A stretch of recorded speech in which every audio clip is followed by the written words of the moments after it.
Halo teman-teman, kenalin aku Feni. Jadi buat kalian yang belum kenal aku ya, aku tuh baru lulus kuliah. Jadi aku tuh masih nyari pekerjaan. Nah, sebagai para pencari kerja gitu kan, tentu kita butuh syarat-syarat untuk melamar pekerjaan. Salah satunya adalah membuat SKCK. Nah, jadi aku kali ini nggak akan bahas tentang pelajaran atau materi apapun. Aku mau sharing ke kalian tentang gimana sih cara membuat SKCK. Jadi kemarin tuh aku buat SKCK di Polres Pandeglang. Jadi aku tuh main di Pandeglang, Banten. Jadi buat kalian nih ini berlaku. Jadi tiap daerah tuh beda-beda sih persyaratannya. Nah ini tuh untuk pembuatan SKCK di Kabupaten Pandeglang. Nah kemarin aku tuh sempat mau buat di polsek aja yang dekat gitu kan, tapi karena kemarin ada di polsek itu lagi pada sibuk dan lagi ada kegiatan di desa dan sebagainya, jadi udah katanya suruh ke Polres. Kayak akhirnya aku ke Polres lah. Nah untuk aku sebagai yang pemula gitu kan, kayak hitungnya pemula, dan aku nggak tahu apa aja sih persyaratan yang dibutuhin buat bikin SKCK gitu kan. Nah kata aku nanya teman-teman aku nanya ini, katanya kan kalau misalkan di polsek cuma paling foto 4x6 2 lembar, terus map merah sama isinya tuh ada kartu keluarga, fotokopi KTP, fotokopi kartu keluarga maksudnya fotokopi KTP, terus sama fotokopi akte kelahiran, cuma itu doang kan. Nah tapi pas aku kemarin lah aku cerita nih, jadi aku cerita datang ke Polres, aku datang nih ke Polres, terus izin Pak saya mau bikin SKCK, kemana ya? Oh kesini, nanti kita diarahin tuh, nanti ada sebuah ruangan dari situ khusus untuk bikin ada SKCK gitu kan, nanti ada loketnya gitu. Pas dilihat, aku lihat wah beda persyaratannya gitu kan, beda persyaratannya, dan aku kurang, aku fotonya cuma print 3 lembar kan kurang kan, jadi aku butuhnya tuh 6 lembar. Jadi untuk pembuatan SKCK di Polres Pandeglang itu kalian butuh fotonya 4x6 sebanyak 6 lembar. Nanti aku liatin nih syarat-syarat yang di ininya apa aja, aku foto kalau nggak salah. Nah terus itu aku keluar lagi deh, aku print foto dulu. Nah udah aku balik lagi, dan ternyata bikin SKCK tuh nggak, maksudnya menurut aku lumayan ribet sih ya, kayak banyak tahapan-tahapannya. Bagi aku yang kayak aduh banyak banget gitu kan, kayak aku udah lumayan kesel sih. Jadi awalnya pertama kita bilang mau bikin SKCK ke mbaknya, nanti sebelum itu kita disuruh scan aplikasi. Jadi kita nanti bakalan ada, jadi nanti ada barcode. Nah kalian nanti scan barcode-nya terus download aplikasinya. Nih aplikasinya tuh kayak gini nih, aku lupa namanya apa, tapi nanti aku tunjukin aplikasinya kayak ini. Nanti kita download itu aplikasi, terus pokoknya kita isilah kayak data diri, fotokopi, bukan fotokopi, tapi sini foto KTP, foto muka dan sebagainya, kita isi data diri dan sebagainya, sampai tahu isi apa. Isinya tuh menurut aku lumayan agak ribet ya. Ribetnya apa? Karena kita harus isi ciri-ciri kita gitu, ciri-ciri fisik dari kita, kayak mukanya bentuknya apa, oval, bulat, persegi panjang atau apa, persegi, segitiga atau gimana, terus kayak bentuk hidungnya gimana, mulutnya gimana, rambutnya warna apa, rambutnya gimana, ininya gimana, itu gimana, kayak ya lumayan lah agak ribet ya, ribet.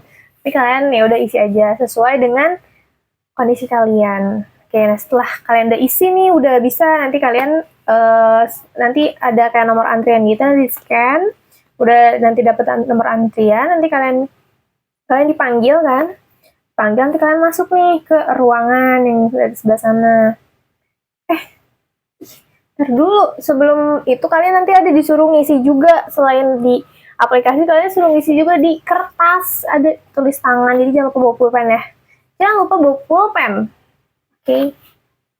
Maaf lewat. Jadi pokoknya udah isi sama sih, nggak beda jauh, kayak nama, terus pendidikan, terus nama orang tua, saudara kandung dan sebagainya, tinggi badan, berat badan, yang gitu-gitu. Udah tuh, nanti kan kalian tadi udah ngambil nomor antrian nih, udah dapet nomor antrian, nanti kalian nunggu, sekalian masuk ke dalam. Nah udah masuk nih ke ruangan, kita suruh duduk. Terus kita nyerahin berkasnya ke si bapaknya.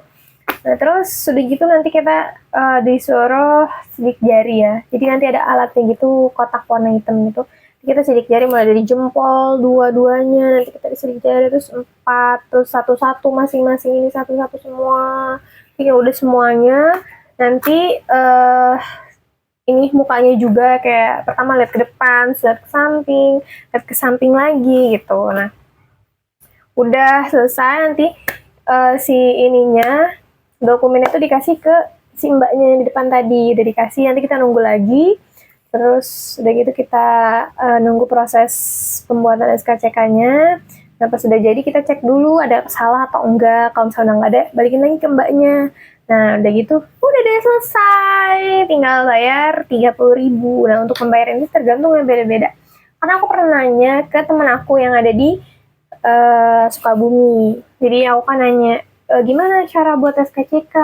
Nah, kalau dia lumayan agak ribet karena harus nyiapin fotonya tuh nggak cuma foto hadap depan gitu, tapi harus foto hadap kanan, hadap kiri, dan masing-masing berapa lembar tuh aku lupa.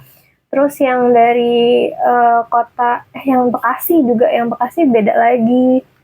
Nah, jadi kayak masing-masing daerah tuh beda ya guys. Jadi sesuai dengan daerah kalian persyaratannya. Kalau di daerah Pandeglang kayak gitu. Nah, biar kalian nggak bolak-balik, apalagi kalau misalkan Polres jauh dari rumah kalian, kayak dari rumah aku ke sana, itu lumayan jauh ya, 30 menit lebih lah. Jadi persiapkan persyaratannya biar nggak bolak-balik lagi tuh. Pokoknya ya udah kayak gitu dah. Aku tunjukin ininya. Ya, ceritanya kemarin kan aku bawa map, sambil aku bawa semua ininya kan, kayak file-file pentingnya. So aku bawa map. Nah, pas udah jadi, aku taruh lah di map ini. Belum aku sempat fotokopi, kalian mau lihat. Nah, jadi ini dia. Oh, lihat deh. Nah, ini tuh nanti bakal jadinya kayak gini ya guys. Nah, ini surat keterangan catatan kepolisian. Nah, ini nanti ada nama dan sebagainya. Kayak gini jadinya. Ini tuh berlakunya 6 bulan. Nah, tapi ini tuh aku belum di fotokopi. Tapi kesalahan yang aku buat kayak, nggak tahu sih, aku kayak, mengapa aku sebodoh ini gitu. Jadi kalian biar nggak kayak aku ya, pokoknya pas jangan dimasukin ke map kayak gini. Karena apa nih, ini tuh pas mau dikeluarin sama aku ya, itu udah nempel banget gitu loh guys. Jadi kelihatan gak sih, jadi malah ngerusak fotonya gitu loh. Jadi si foto aku tuh nempel ke plastik ini, ke plastik map. Jadi kayak kalau aku paksain masih ini hancur, fotonya sudah tidak berbentuk. Ini kayak aku fotokopi lagi, baru juga jadi. Ya deh, pokoknya kalian jangan pernah lakuin hal bodoh kayak aku kayak gini lagi ya. Simpanlah di tempat yang benar, jangan seperti ini. Memang udah. Saya kan jangan melakukan hal yang serupa seperti aku ya guys.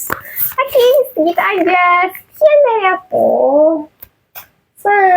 Buat kalian para pencari kerja seperti aku, semoga dipermudah dan dilancarkan. Oke, see you, bye-bye. Thank you.